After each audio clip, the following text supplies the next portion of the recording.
Maps are interesting, right? Because they're pretty looking. They got little circles zoomed in on the little spot where they are, and then you can see, ooh, that's grass. That's cute grass, or that's some cute wood. This is the first map I ever played on. This is Sherwood, because the first thought I ever had was Bigfoot versus Robin Hood, and I got to play Bigfoot a ton of times, and I genuinely thought Robin Hood was better because I kept losing, and that's because I'm somebody who loses a lot. I wouldn't identify as a loser, but I have lost a lot.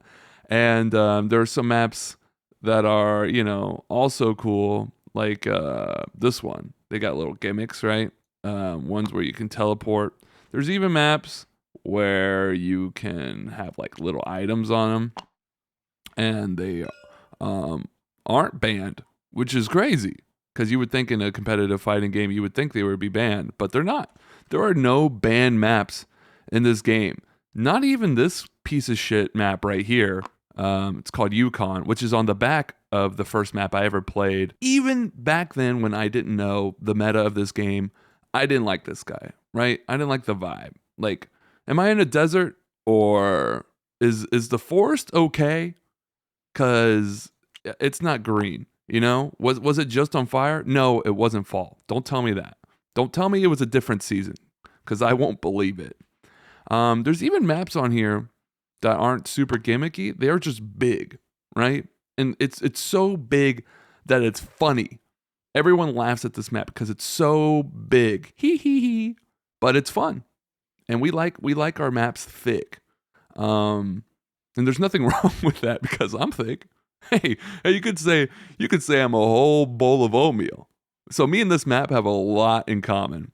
But as great as a big map is, my favorite map ever is actually banned, right?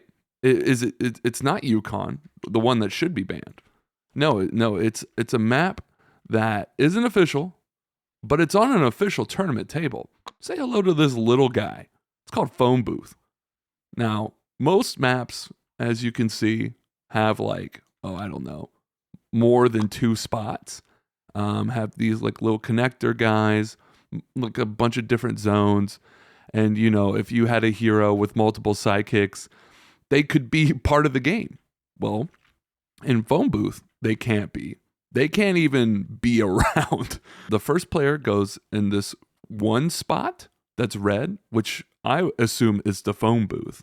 I don't know why it's so red. Like those old school, like, places where you would like take pictures like for photography class and you just be in a red room. I've never understood what that was about, but creepy.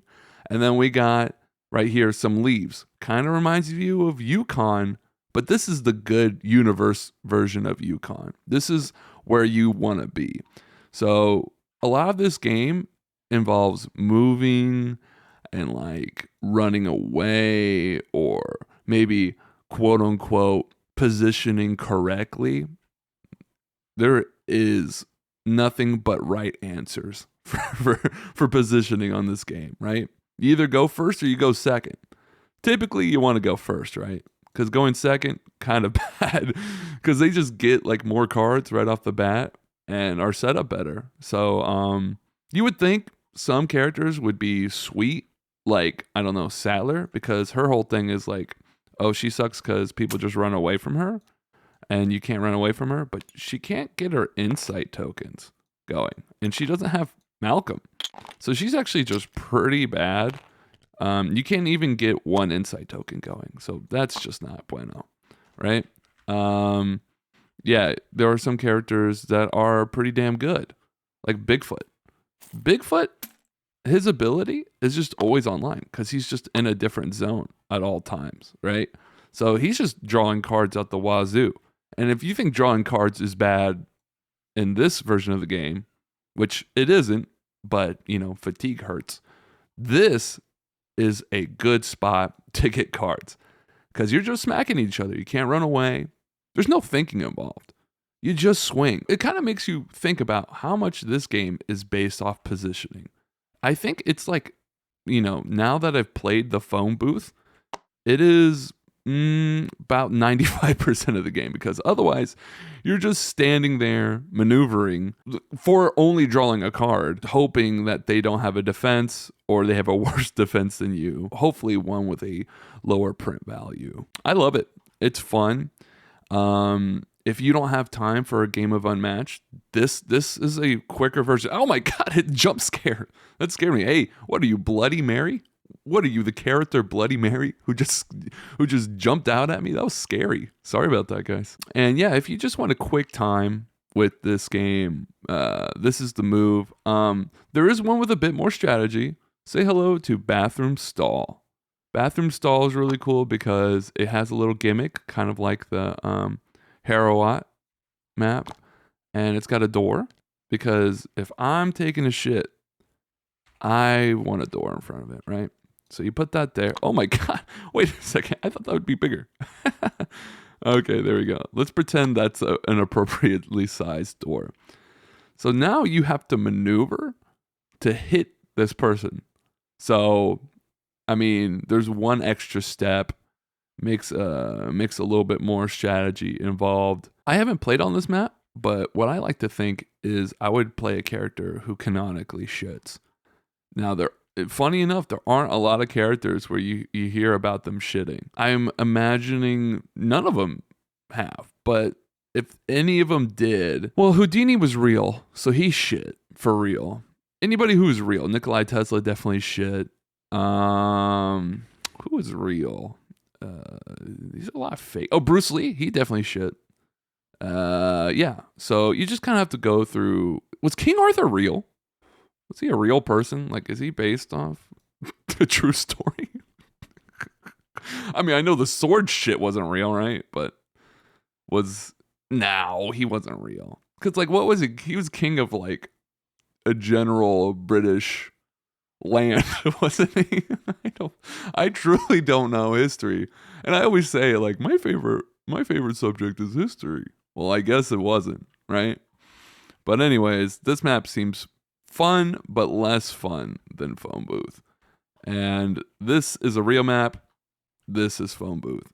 So I just wanted to show you guys the best map in Unmatched, and I was just trying to convince you of why we should unban it. There is like the point of the video. 8 minutes in, we figured it out that I want this legalized if we gentlemen into it, right? Did you know that some characters just straight up can't play on there? Like a big old T-Rex, perhaps, because she's so big.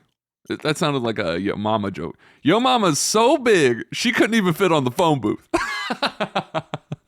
Yo, I got mad riz when it comes to me just talking on a mic. You know, that's why y'all listen to me. So you don't even fit on this dude. What, are you gonna play by yourself? You're gonna die of fatigue? At least it'd be quicker than most. Isn't there a scene in Jurassic Park where someone's taking a shit and there's a dinosaur? He's one of the only characters that can go on both in one game. That's pretty awesome. Like Yananga could do it too. A few oh, Buffy can just maneuver and she can like walk. I just move this, I go wee wee. She's moved 3, so she can go wee wee wee wee. If there was just a small fighter, they would be able to do that too, and they would be able to occupy the same space. But unfortunately, squirrels can't even be summoned, so that sucks for them. But anyways, life is hard. Sometimes you want to make it simpler. That's why we gotta make Phone Booth tournament legal. I would ask your local tournament organizer how we could set that up, what petition we need to sign. At the end of the day, it's not going to happen. So it's chill. All right. Have a good one, guys.